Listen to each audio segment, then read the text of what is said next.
नमस्कार, मैं रोहन भेंडे।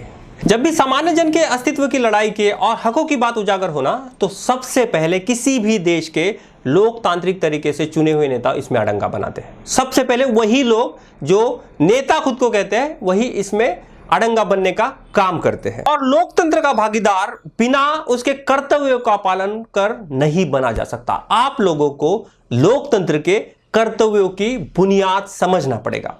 अब आप इसको और दूसरी तरीके से भी समझिए। जिनकी कोई आवाज नहीं है, क्या उनका कोई अस्तित्व है? नहीं ना। लेकिन हमारे देश की खूबसूरत बात यह है कि हमारे देश में कुछ ऐसे महान लोग हैं जिनके अस्तित्व मात्र से ही सामान्य जन के अपने जो भी क्वेश्चंस है या फिर उनकी जो भी इनकॉम्पिटेंस है वो चली जाती है और खुद को सुरक्षित महसूस करते हैं। दलित, आदिवासी, गरीब, गांव देहातों में रहने वाले लोग इनके हकों के आवाज में इनके हकों के आवाज के लिए जो भी लोग अपना आवाज उठाते हैं उन लोगों की पहचान लोकतंत्र में रखवालों की श्रेणी में रखी जाती है। उनको लोकतंत्र का रखवाला कहा जाता है। बीते हफ्ते एनआईए ने स्टैन स्वामी को झारखंड से गिरफ्तार किया। एक 83 साल के समाज सेवी जिन्होंने अपनी पूरी लाइफ, पूरा जीवन आदिवासियों के लिए समर्पित किया और कई दशकों से इसी जिंदगी को वह हमसफर की तरह जीते रहे। आदिवासियों के अधिकारों के लिए लड़े, उनके हकों के लिए लड़े, जंगलों की जो अवैध कटाई है उसके लिए लड़े। अब उनसे राज्य को क्या खतरा हुआ कि उन पर यूएपीए जैसी धाराएं लगाने की नौबत सरकार को आनी पड़ी। यह बात एनआईए को या फिर केंद्र सरकार को भी अब बताना पड़ेगा कि एक 83 साल के इंसान को आपने जब किसी एक आरोप में कस्टडी में लिया है तो उसके खिलाफ आपके पास क्या सबूत है? क्या वही डॉक्यूमेंट है आपके पास या फिर सही में आप लोगों के पास कुछ ऐसी चीज है जिसको आप कोर्ट में साबित कर पाएंगे? मैं ये क्यों कह रहा हूं? क्योंकि अभी तक बहुत सारे केसेस में ऐसा ही हुआ है कि इन गवर्नमेंट एजेंसियों ने अनेकों लोगों पर बहुत सारी धाराएं लगाई, कोर्ट ने इसको फटकार दिया और लोगों को जमानत मिल गई। हाँ, यह बात अलग है कि उनकी जीवन का जो वह क्षण है, वह काल है, वह व्यर्थ हो गया।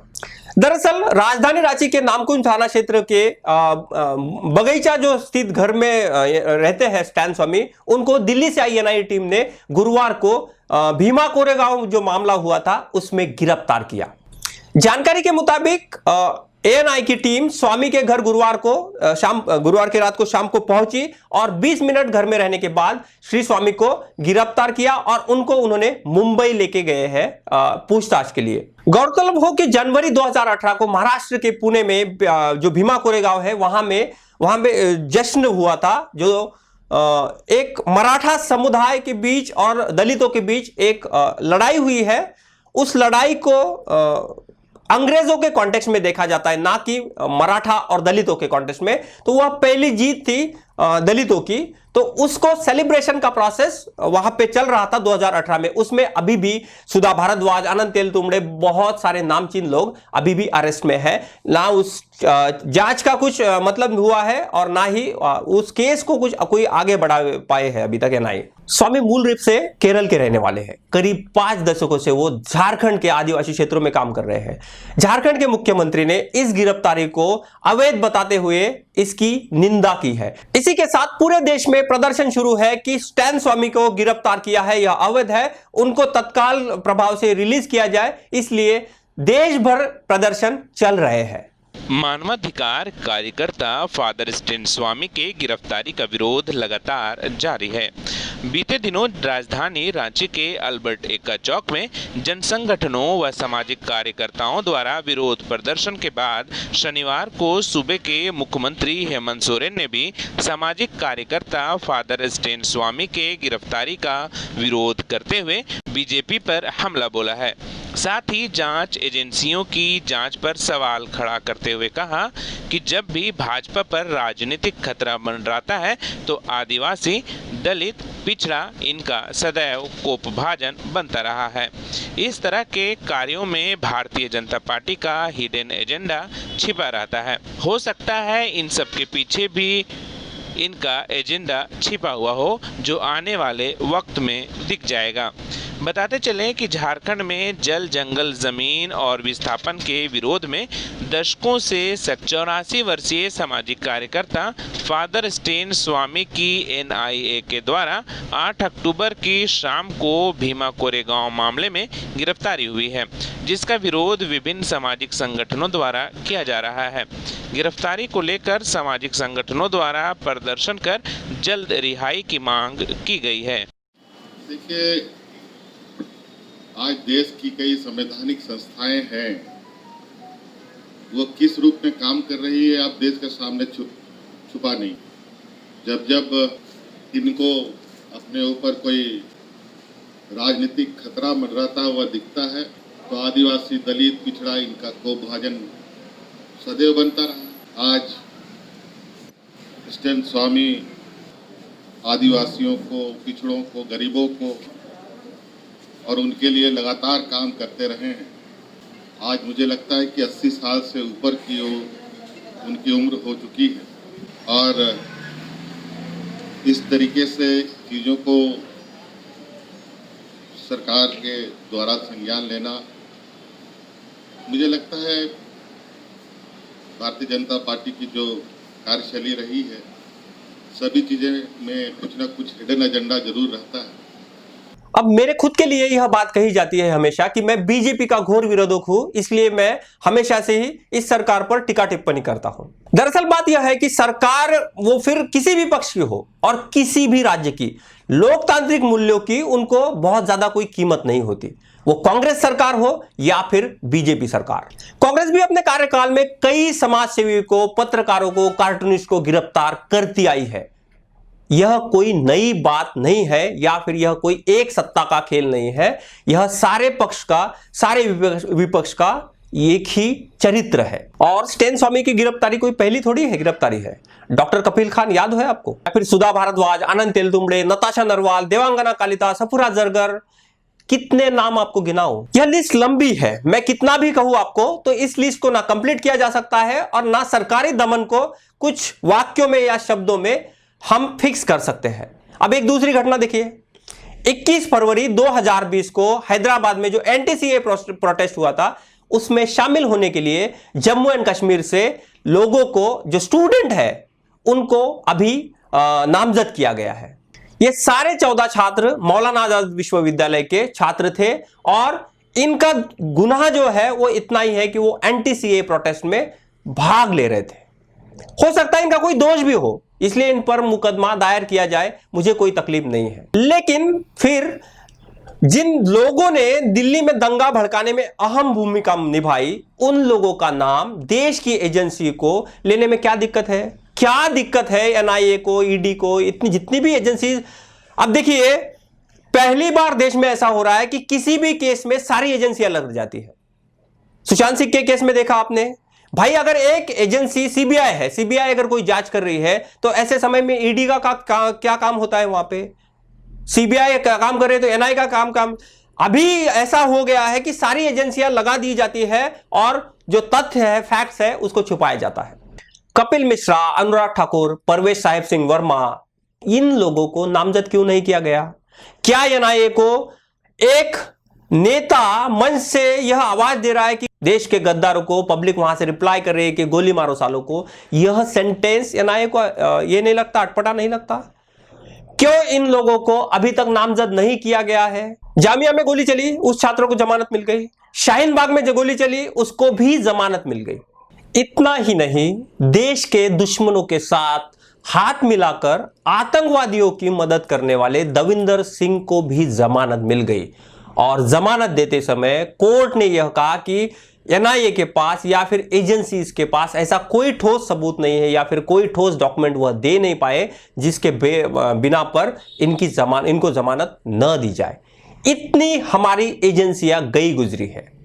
दरअसल बात यह है कि हमारी देश की सारी एजेंसियां तोते जैसे काम करती है, जो पिंजरे में बात उतनी ही करते हैं जितनी उनको सिखाई जाती है। तोता, सीबीआई को पिंजरे का तोता कहा गया था मनमोहन सिंह के कार्यकाल में, लेकिन वह तोता वैसे के वैसे ही मोदी कार्यकाल में भी आया है। बीते 8 अक्टूबर को भीमा कोरेगांव मामले में फादर स्टेन स्वामी को एनआईए के द्वारा गिरफ्तार कर लिया गया था और उसके बाद लगातार सामाजिक कार्यकर्ता जगह जगह पर उनके समर्थन में खड़े हो रहे हैं और उनकी रिहाई की मांग लगातार जारी है। इस वक्त हम पटना में मौजूद हैं और पटना में भी कई सामाजिक कार्यकर्ता उनकी रिहाई करने की मांग कर रहे हैं। हमारे साथ पद्मश्री से सम्मानित सुधा वर्गीस जी हैं। हम सीधे उनसे जुड़ते हैं और बात करते हैं कि आखिर एनआईए की कार्रवाई इन्हें गलत क्यों लगता है। बिल्कुल हमको गलत लगता है कि एनआईए जिस तरह से हमारे देश के कई लोगों के साथ भीमा कोरेगांव घटना से उनको जोड़ करके उनको रिमांड कर लिया, अरेस्ट कर लिया, जेल में डाल दिया।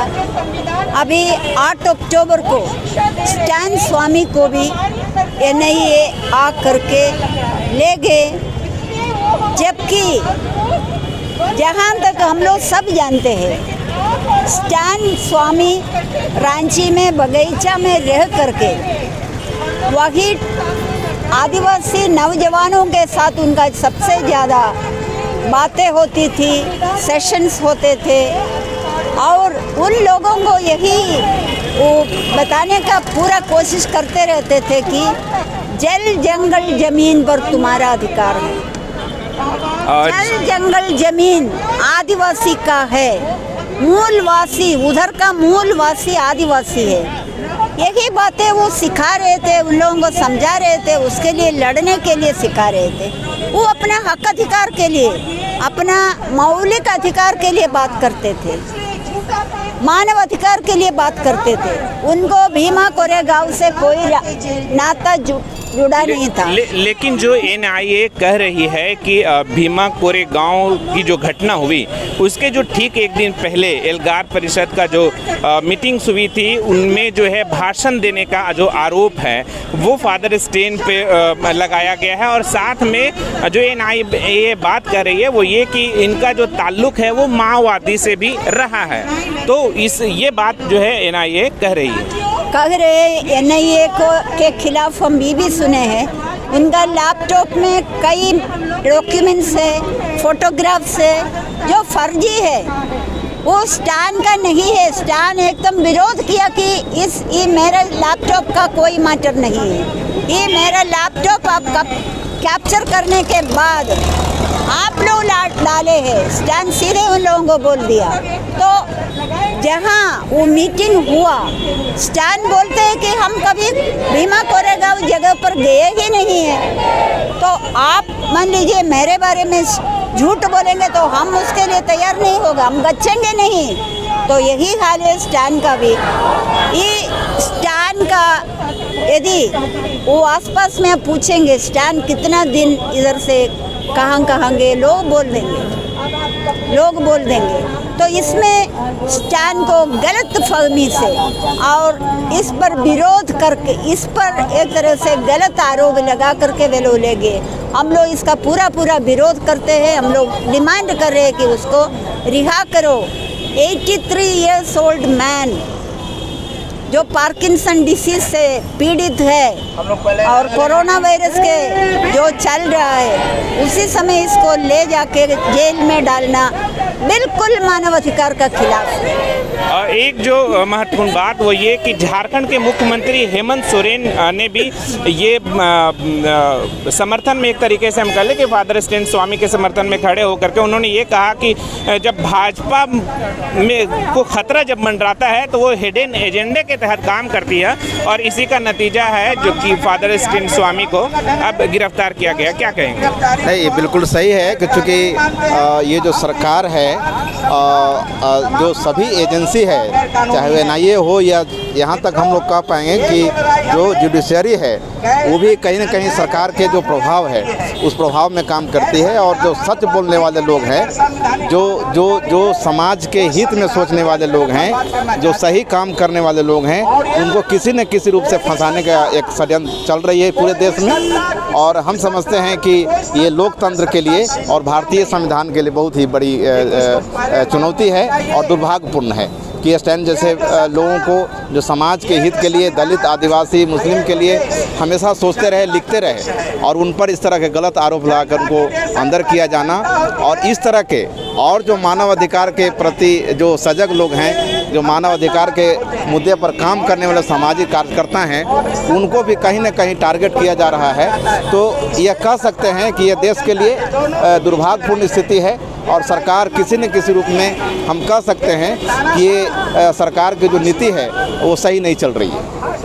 तो ये जो है फादर स्टैन स्वामी के गिरफ्तारी के बाद ही जगह जगह पर सामाजिक कार्यकर्ता इकट्ठे हो रहे हैं और फादर स्टैन स्वामी के समर्थन में उनके रिहाई की मांग कर रहे हैं। उनके उम्र का हवाला देते हुए भी कह रहे हैं कि फादर स्टैन स्वामी 84 वर्ष के हो चुके हैं, और ऐसे में उन्हें गिरफ्तार किया जाना और फिर मुंबई ले जाना तो और फिर जाकर के 23 अक्टूबर तक उन्हें रिमांड पर लिया जाना, यह मानवाधिकार का घोर उल्लंघन है। लेकिन अब ये महत्वपूर्ण बात ये है कि NIA अब इसे किस तौर पर लेती है, यह देखना काफ़ी अहम होगा। इंडिया बुलेटिन के लिए सहयोगी राजेश राज के साथ शमीम अहमद, पटना।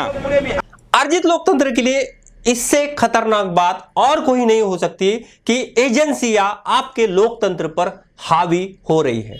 बोलना होगा तभी लोकतंत्र बचेगा, वरना गुलामी की कई परतें पहले से ही हम पर राज कर रही है, और पहले ही हमने हमारे जो अंग्रेजों के साथ लड़ाई है उसमें हमारी पीढ़ियां भी गई है और हमने संघर्ष भी किया है। आज हम उस संघर्ष को और सामने नहीं लाना चाहते। मेरा यह शो आपको कैसा लगा यह कमेंट बॉक्स में बताइए। अगर पसंद आया तो चैनल को सब्सक्राइब कीजिए और बेल आइकन को जरूर दबाइए। आज के लिए इतना ही, कल फिर और मिलते हैं, तब तक के लिए नमस्कार। Subscribe now and press the bell icon. Never miss an update.